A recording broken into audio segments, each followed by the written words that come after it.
Moving on to the demand requirement. So we've decided that we are going to have a derivative lawsuit, that we only have the option of a derivative lawsuit. We're going to sue our company because the CEO is underperforming, right? Or has been tenured for life and is underperforming, hurting the company. So do we need to make demand? So this comes down to a Federal Rule of Civil Procedure. So Federal Rule of Civil Procedure 23 states that the complaint in a derivative suit, quote, shall allege with particularity the efforts, if any, made by the plaintiff to obtain the action plaintiff desires from the directors, and the reasons for the plaintiff's failure to obtain the action or for not making the effort. Delaware state laws, Delaware procedure rules have a similar provision. Yes? So is that basically saying, like you're saying, change this or we will sue, so you have to give them an opportunity to come put them on notice to correct it, or is it more so saying? Yes. No, it's saying it's really saying, well, that you're right. It is more broad, right? I mean, I guess you could say it's also kind of pleading with the directors to take an action, maybe up to and including lawsuits, but not exclusively lawsuits. But it also contains that provision that you can also stipulate the reasons you did not make the effort. And as we'll see, since nobody ever sues themselves and no one ever takes these actions, we generally have that other route. One of the problems with making a demand at all, right, is that by making a demand on the board, you've admitted that you need to make a demand on the board. Kind of a catch-22. Once you've made a demand on the board, how do you claim that demand is not necessary? Hard to do once you've already done it. So it puts you in a bad litigation stance if you have made that requirement. And again, the premise here is that shareholders, not managers, run the corporation, and so they are the ones, managers, not shareholders, run the corporation, and so managers are typically the ones who get to decide to sue. And we're only going to avert that when justice requires. So I note also this is treated as a pleading rule, right? The complaint shall state. So that's sort of a rule about what you put in your pleadings. But as you've probably learned in Civil Procedure 1 and 2, pleadings and these sort of rules like heightened pleading standards for fraud have a substantive effect of chilling certain litigation and require you to have some substance. So it's not just you have to have words, certain magic words, but these words are about having done something or carried out some option. So instead of making demand, they will usually plead demand futility, meaning that it would be no use to make a demand, as we've discussed. So let's look at another case where we have pleading demand futility, and we're going to see if demand was excused. So anyone want to help out with Aronson?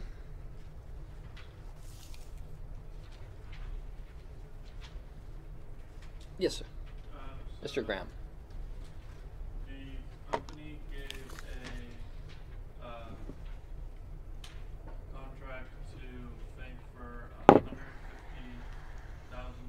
per year for 3 years. Who's Fink? He's like an 80-year-old guy. 70-year-old Yeah. guy. So he was their CEO, their director, 47% shareholder, and a really old dude. All right, so this old dude gets a ton of money. Yeah, he gets a ton of money and a loan that has no interest on it, and there's no evidence. Pretty good rate. Paying it back. Yeah, and he's not going to be able to pay it back. So he's okay. So he's getting a lot of money from the corporation, and shockingly, a shareholder is upset about this. Well, it's not that shocking if you knew this shareholder. Lewis, the shareholder, is a serial plaintiff. Lewis is one of these guys on the beach in Florida who has 3 shares of stock in every company you've ever heard of, and a hotline, a little red phone on the sand there, to his security attorney in New York, who calls him every time he needs a lead plaintiff to file. Yeah? And what is he suing for? What are the claims? We haven't learned about all these claims yet. We will a little bit as we go forward. The transaction had no valid business purpose, there were wasted corporate assets, and because he performed little to no service. Okay, great. So he's saying that this is a waste of corporate assets. One of, as we'll see, one of the actions that shareholders can take. Down does he make demand? No, because all the directors were a part of it. Fink, having selected each director, had like control over them, and the institution itself would require the directors to sue themselves. So our old guy has been around so long, he handpicked all these directors. So, when I ask you, are you going to sue yourself? Obviously no. But, are you going to, how about the guy you've been working with for 50 years? Are you likely to sue him on behalf of this guy Lewis who's chilling on the beach in Florida? So we have an issue here with director independence. So even when directors are not asked to sue themselves, they still might not be independent enough to sue management. So what happened here? Was demand excused?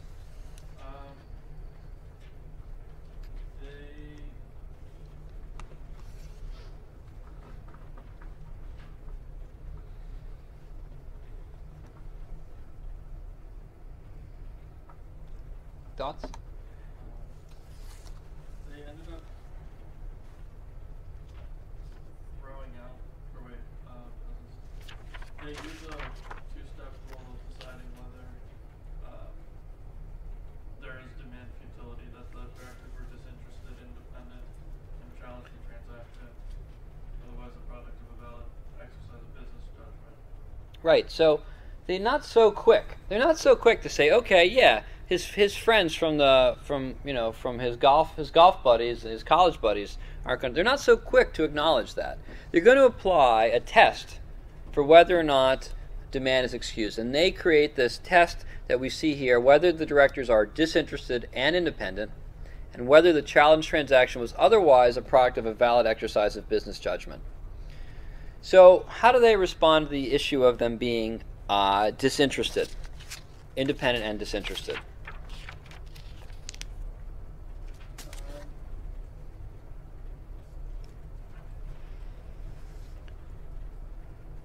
Did the court find that these were interested directors or disinterested directors? Now remember, these are his friends, but they don't have any skin in the game, so to speak. Was that enough?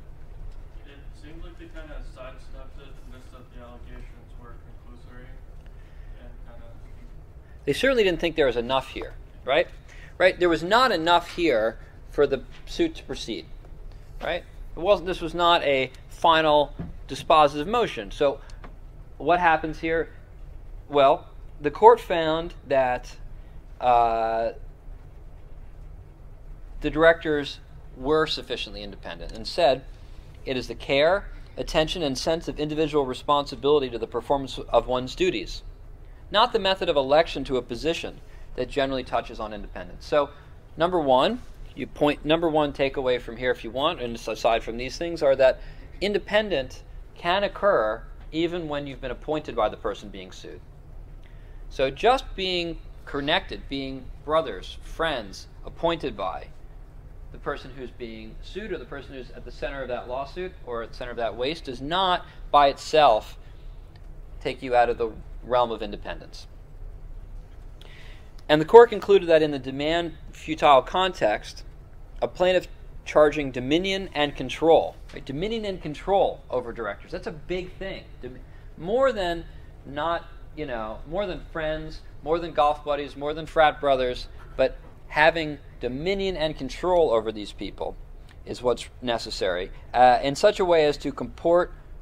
The court concluded that in the demand futile context, a plaintiff charging dominion and control of one or more directors must allege particularized facts. So we have this concept of making some specific allegations, manifesting a direction of corporate conduct in such a way as to comport with the wishes or interests of a corporation or person doing the controlling. And Lewis had not made that showing. So the court rejected Lewis's argument about waste as well, because he did not make demand. It was appropriate here. Yes? But the question is, how do you get these particularized facts if they're asking for the plaintiff to plead whenever discovery hasn't been done?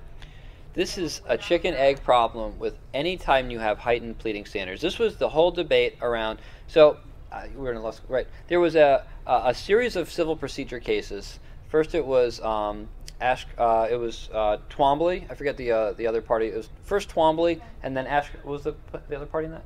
Huh?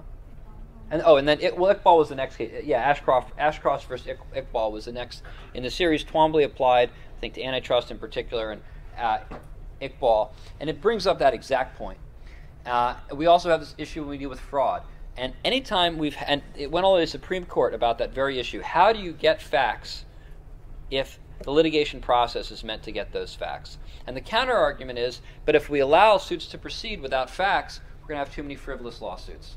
But it's not like there weren't any facts here. I mean, they were rather conclusory, but the only way to get the documents that have how this actually affected the business, that it was not an exercise of valid business judgment, would be through discovery. Is that true?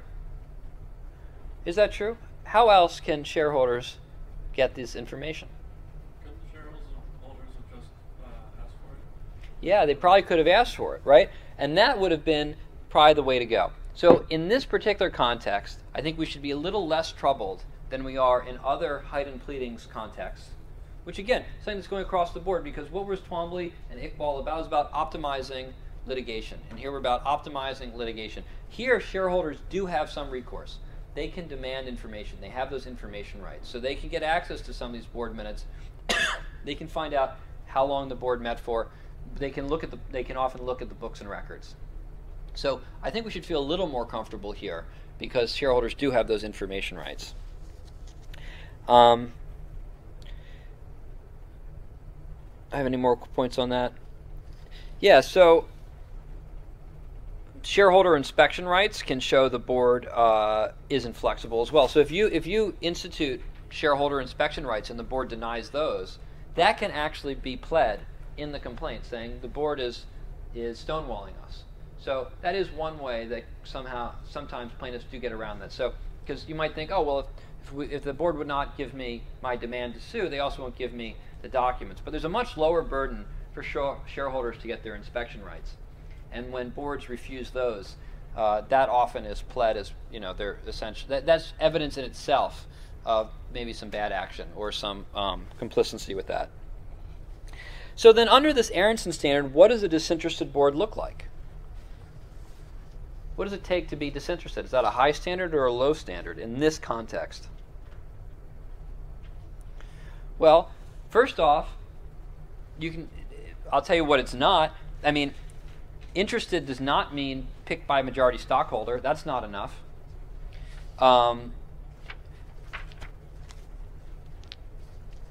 There would need to be some kind of special relationship showing dominion and control, right? And that wasn't here. So we know this wasn't enough. Aronson was a case where there was not enough level of that dominion and control to get us there. This is really a discussion about the business judgment rule, right? We're really giving, again, credit to directors for making business decisions. And we're going to make it very, very, very hard for those decisions to be challenged. That's what those people are hired to do. They're indemnified against decisions they make in it. And so, to wrap that up, when is demand excused? It's when a plaintiff pleads particular facts. They can't be conclusory, right? They have to say the board did this, that, and this. That give rise to a breach of the business judgment rule. Again, a very high standard. That must also raise reasonable doubt, not necessarily proof, but the complaint must raise reasonable doubt about dominion and control over the directors. And also to allege that the challenge transaction was not a valid exercise of business judgment. Fairly high standard, right? So we see there's a lot of requirements in demand excuse. So now you can see why plaintiffs might want to file direct actions. Now you might see why in our prior case we have a direct action. Far fewer procedure requirements, hard to meet this standard. But as we also saw, it's very hard to find a case where a shareholder is directly harmed. Usually what they're complaining about is the corporation's making less money than it should. My stock is worth less than it should be. Those are derivative actions. You can't make them into direct actions just to avoid the demand requirement. So we generally try to find demands excused, and so that requires pleading these specific facts, which might require using information rights. So we talked about Lewis's arguments a bit, and to your question, Ms. Hoffman, how does the shareholder get the rights? Through that inspection request, generally. Now, we also have a separate procedure called special litigation committees, right? And when a derivative suit is filed against the company, they're going to form a committee to investigate it and determine whether or not that complaint should proceed. Shockingly, these independent committees, despite being nominally independent, almost always recommend against the litigation proceeding. So we get into another issue about whether or not these committees are in fact themselves independent. Generally, courts will listen to the committee. Right? So the claim here is that the shareholders make a demand or make a derivative lawsuit. The corporation forms a litigation committee to decide whether the lawsuit has merit, whether it should proceed. And courts will give a lot of credence to the decision by that special litigation committee, particularly if the head of it has blue hair. So what happened in Auerbach? Right? This was a case involving a derivative lawsuit and a formation of a special litigation committee. Ms. McGee, have you had a chance to read this one? Didn't get there? Anyone? No?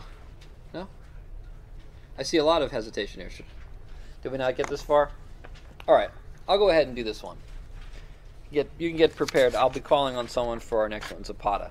All right, so what happened in Auerbach? So GE Telephone filed a derivative lawsuit because apparently there were some payment by some kickback payments to employees, right? Some illegal payments to employees. And GT formed a special litigation committee with 3 outside directors who were theoretically independent. And the trial court listened to the special litigation committee's dismissal. This committee met and said, we've reviewed this case, it doesn't have merit, should be dismissed. Does the business judgment rule protect this decision in this case? So what do you think the general rule is, right? I'll give you a hint, right? We're starting our case study in this with a general rule. I think the general rule is that the Special Litigation Committee's business judgment is protected, or do you think that in general this group of directors, who cares about their business judgment? That's protected, right? Generally, the business judgment rule is going to be respected. So we should at least have in our minds that as a baseline, the business judgment rule is going to be supported here. And unsurprisingly, in Auerbach, we are directly within the ambit of what constitutes business judgment rule. There was no evidence that the committee was interested. There's nothing wrong with their methodologies. And in a normal circumstance, without something more, we're going to respect the committee's decision. Right? So that's the baseline law. Maldonado came out differently. Something happened, something different happened in the Maldonado case that is distinguishable from Auerbach, that gave rise to a court saying we're not going to respect that committee's decision. And in fact, Zapata came up sort of a new test to kind of deal with this. So what happened in Zapata that distinguished it from Auerbach? How are these cases different? Mr. Graham. They ignored the special committee report and came up with a 2-part test. The first is that they should look into the independence and good faith of the committee, and second, that they have to find a balance between legitimate corporate claims and the best interest of That's exactly the right test, right? So Zapata steps forward from Auerbach and says, hey, these committees, we can't give them blind deference. We need to come up with some kind of structure to determine when they are valid. And so just like the decisions of directors need to be independent and not coerced, it applies a very similar test to the independence of the Special Litigation Committee. Now, in this particular case, it really rejected because the trial court was too simplistic. And so we're still getting there. We now have a new test and this test is more rigorous than Auerbach, and so the current state of the law now has moved forward and has showed that we now have a two-part test that we apply to deference to the Special Litigation Committee. So that's step 2 in our story.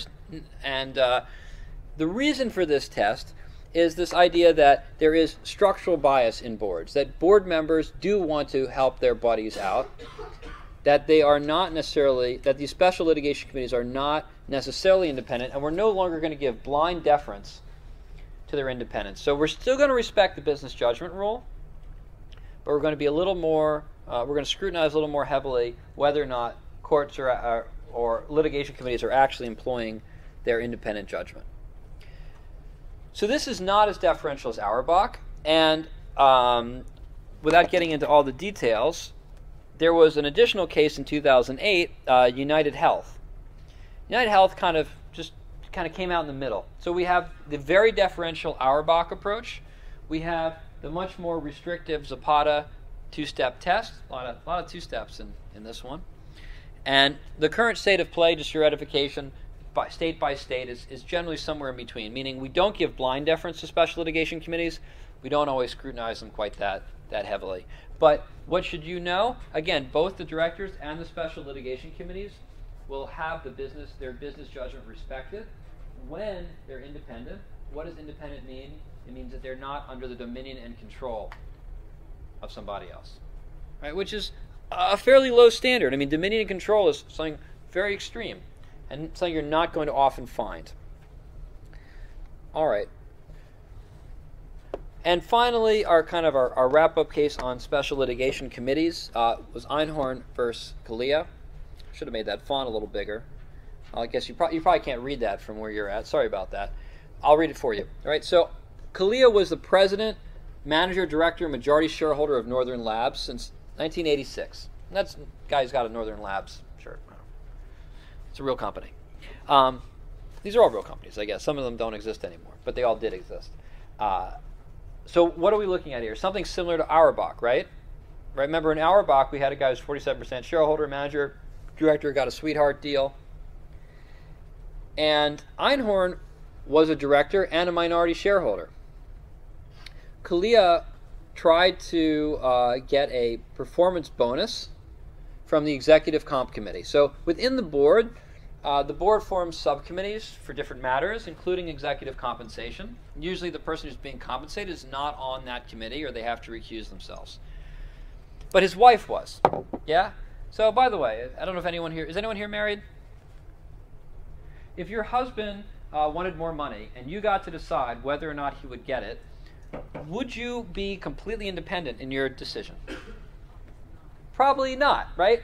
Probably not. So we have this issue here that his wife was on the compensation committee, and I mean, you're probably familiar with concepts of marital property. In a sense, she was paying herself, plus it's her husband. She probably also had high opinion of him, or hopefully at least, so that, we have some clear issues about independence. So this compensation committee doesn't appear particularly independent, right?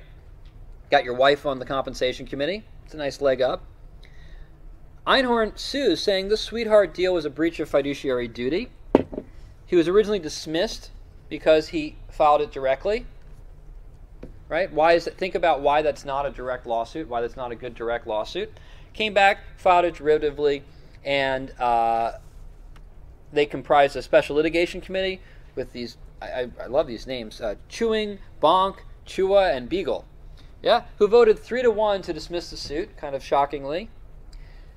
And the question was this an independent committee? So even under these facts, where we have these individuals who are not family members, we still remand the case for further fact-finding, and we come up with a more robust test about when a special litigation committee is independent. So Culea came up with a yet more complicated test. You probably prefer Zapata because it's a little more straightforward. But this actually might be more helpful because it's a whole laundry list of factors you can look to determine the independence of a special litigation committee. Committee member status as a defendant or a potential liability. participation in the wrongdoing, past or present economic dealings, past or present personal, social, or family relationships, past or present business or economic relations, number of members on the committee, and the role of corporate counsel and independent counsel. It goes back on remand to evaluate it on all of these facts, right? So what we're seeing is a trend, a tendency for courts to be less willing to give deference to special litigation committees in filing these lawsuits. Resolved very quickly is they really front-load it with procedure, and they put the procedures not in the courtroom, but in the committees. So that's the way these cases usually play forward. So who qualifies as plaintiffs? There are two things that you need to have in order to be a plaintiff in a shareholder litigation: adequacy and standing.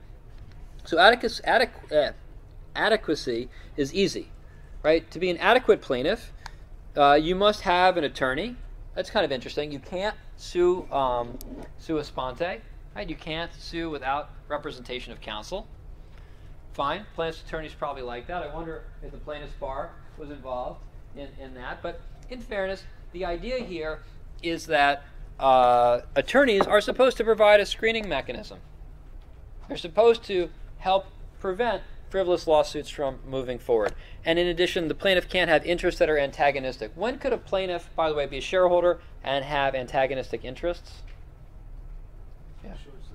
Could be, yeah, could be a short holder. Otherwise, could have maybe interest in multiple corporations. You're the other side of the deal, right? Just because you're a shareholder in one corporation doesn't mean you're not a shareholder in another.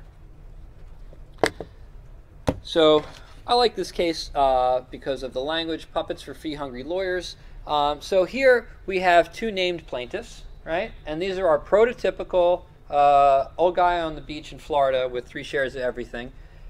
We name Virginia Abrams and Alan Freeberg as our lead plaintiffs in the litigation against Fuqua Industries. Abrams was elderly and had memory problems. Didn't even remember how many shares he owned. He didn't seem to have any real concept of how the litigation was proceeding. Freeberg had literally just a handful of shares. Wasn't worth the money. And she didn't know about this lawsuit very much. In fact, she was the plaintiff. I'm telling you. Well, this is Alan. Yeah, Alan. This is Al. This is Al down at the beach with, sitting with his toes in the sand with 5 shares of everything, right? This is that guy I was talking about. Were these plaintiffs adequate? So how did the Fuqua come out? These don't sound like very good plaintiffs, do they?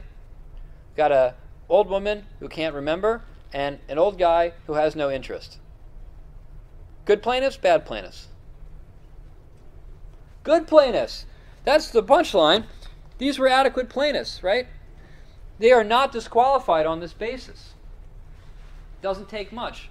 The plaintiffs don't have to know about the lawsuit. In case you haven't noticed, but securities regulation is complicated. Right? We barely understand it, and we're here in law school. Can you imagine Al on the beach? He doesn't need to know this stuff. Just needs lawyers to vindicate his rights for him. Yeah, so Fuqua stands for the principle that adequacy, very low bar. Right? We're rarely going to see an inadequate plaintiff. We don't fault plaintiffs for being inexpert. We don't fault them for being, somewhat flighty either. Standing is a little bit more complicated, and standing is complicated in civil procedure too. Yeah?